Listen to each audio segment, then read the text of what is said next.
May mga alok na tulong ang Pag-ibig Fund sa mga benepisyaryo nila na naapektuhan ng malakas na lindol sa Mindanao. Ayon kay Jack Jacinto Jr., ang Vice President for Public and Member Relations Group ng Pag-ibig Fund, magpapatupad sila ng isang buwang moratorium sa housing loan para sa mga miyembro na ang binabayarang bahay ay nasa lugar na nasa ilalim ng state of calamity dahil sa lindol.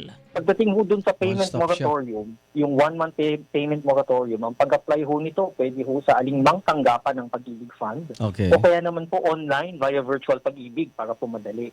Ang tinig ni Jack Jacinto Jr., Vice President for Public and Member Relations Group ng Pag-ibig Fund, maaari rin umanong i-avail ng mga miyembro ang housing loan insurance coverage.